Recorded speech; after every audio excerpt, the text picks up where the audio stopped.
Gavins FM, Channel 33, with Mompele, Kenenezo, Umphefumulo, la sithi khona izwi labangumuntu.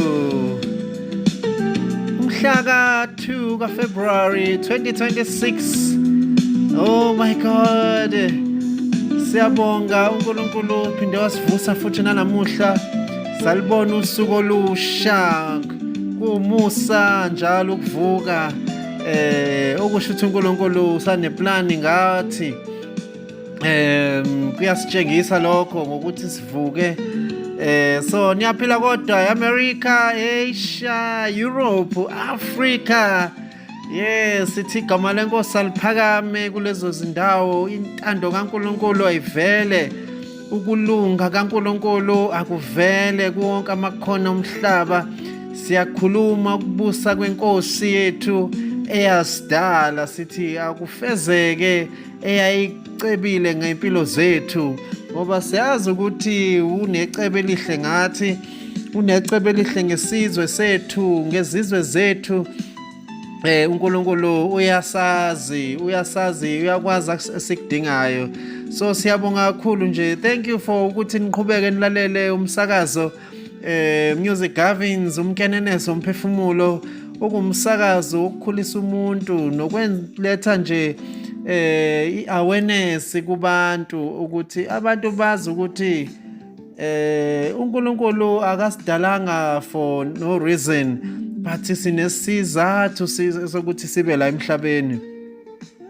Njengoba sifunda nestory sikaMose nabantwana Israyeli, kuyistory mhlawumbe abanye singabadida ukuthi sihlangana phi nempilo zethu, ngoba kwakwamaJuda lawa thina singenaphi.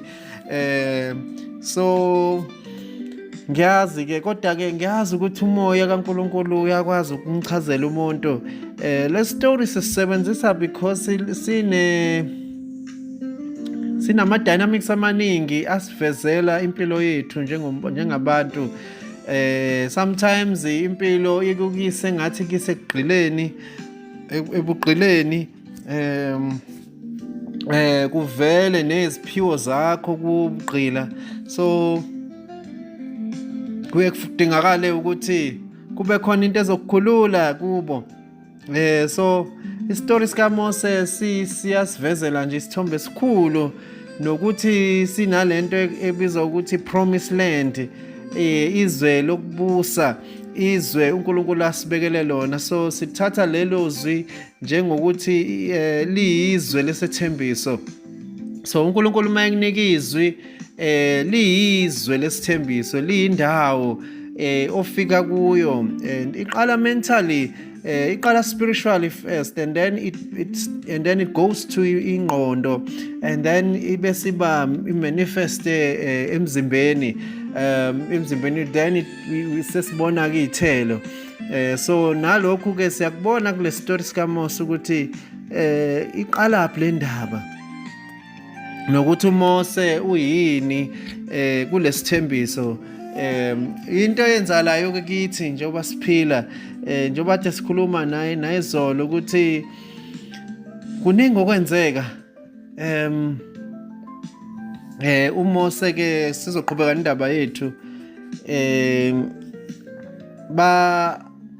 uNkulunkulu wayethi ke abenze izibonakaliso, ngoba khona into uNkulunkulu ayefuna ukubafundisa yona, ukuthi bambone ukuthi uNkulunkulu lo ayintroduce kuyena uNkulunkulu ongakanani futhi ocapable ukwenzani.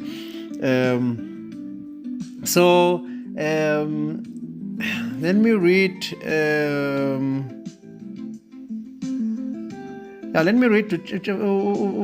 chapter 8, chapter 7, I mean from verse 14. Wayesethi uJehova kuMose, inhliziyo kaFaro ilikhuni iyenqaba kuba abantu bahambe. Yana kuFaro kusasa ekuseni, bheka uyaphuma ukuya emanzini, yima ogwini lomfula ukumhlangabeza. Induku eyaphenduka inyoka woyiphonsa ngesandla sakho. Wothi kuye, uJehova uNkulunkulu wamaHebheru ungithume kuwe, uthi bavumele abantu bami ukuba bahambe bangikhonze ehlane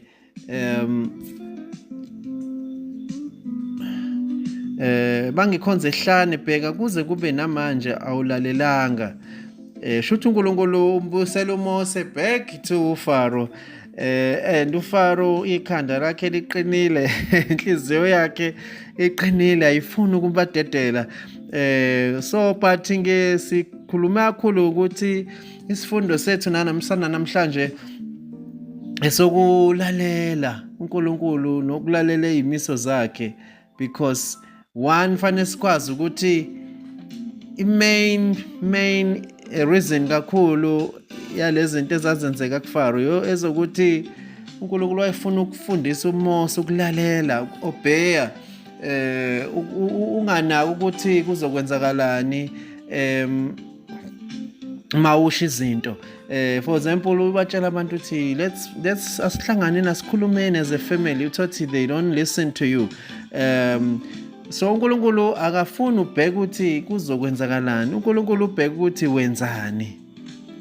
Angikuphinde lokho, uNkulunkulu akabhekile kakhulu ukuthi kuzokwenzakalani, uNkulunkulu ubheke ukuthi wenzani. For example, uNkulunkulu akabhekile ukuthi akafuni ukuthi ubheke ukuthi mingaki imbila ezophuma ensimini. uNkulunkulu ubheka ukuthi uyatshala yini, njengoba utshala kanjani, utshala ngokulalela yena yini. So it's matter of ukuthi sitshale thina. uNkulunkulu uyena omilisayo, uyena uNkulunkulu oletha iy'thelo kwezinto esiy'tshalayo. So nalana-ke uyabona ukuthi uNkulunkulu was not concerned about inhliziyo kaFaro ukuthi iqine, kodwa ayi-concerned ngoMose ukuthi uyamlalela yini and uyamkholwa yini. That was a very important thing for Mose ukuthi ayimasterishe ukumlalela uNkulunkulu and do exactly as uNkulunkulu emkhomanda, and nokwa-understanda futhi ukuthi in as much as kune-pressure enkulu eyayibhekene nayo uMose, but kwangafanele ukuthi ayeke ukumkholwa uNkulunkulu ngalokho ayekushilo. So uyamthuma lana ukuthi afika-ke emanzini, kuverse 17 uJehova usho nje uthi, ngalokho uyakwazi ukuthi nginguJehova, bheka ngenduku esesandleni sami ngiyakushaya phezu kwamanzi esemfuleni aphenduke igazi. Izinhlanzi ezisemfuleni ziyakufa, umfula unuke, abaseGibhithe baya kungenwa ngokuphuza amanzi emfuleni, baya kunengwa ngokuphuza amanzi emfuleni. uJehova wathi kuMose, yisho ku-Aroni uthi, thatha induku yakho welule isandla sakho phezu kwamanzi aseGibhithe naphezu kwemifula naphezu kweminonjana yabo naphezu kweziziba ngaphezu kwamachibi amanzi abo onke, ukuba aphenduke igazi. Kube khona igazi ezweni lonke laseGibhithe, ezitsheni zemithi nasezitsheni zamatshe. uMose no-Aroni base bekwenza-ke njengalokhu uJehova ebayalile. Ilokhu esikushoyo ukuthi ake sizenze izinto njengoba uJehova esiyalile.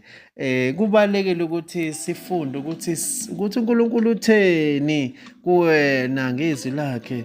So ungashintshiswa izimo, uNkulunkulu utheni kuwe. Yikona lokho esikhuluma ngakho nje namhlanje, esifuna ukuthi sikufunde. Then kuthiwa benza njengoba and iy'nhlanzi zasemfuleni zafa, umfula wanuka, abaseGibhithe babengena kuphuza amanzi asemfuleni, igazi lalikhona ezweni lonke laseGibhithe. Izanuse zaseGibhithe zenza njalo ngemilingo yazo, yaze yaba lukhuni inhliziyo kaFaro, kabalalelanga njengalokhu eshilo uJehova. Cabanga sebenze isibonakaliso esingaka, but inhliziyo kaFaro yaqhubeka yaqina kakhulu. Zaphela izinsuku eziyisikhombisa selokhu uJehova eshayile umfula. Remember ukuthi uNkulunkulu wayeshaya umfula kuyena uMoses. So uMoses izinto efanele ayifunde ukuthi uNkulunkulu athi yenza into, actually uyena uNkulunkulu osuke yenza ngawe, uyena oyenzayo. Yeah, but sizogcina la ku-25.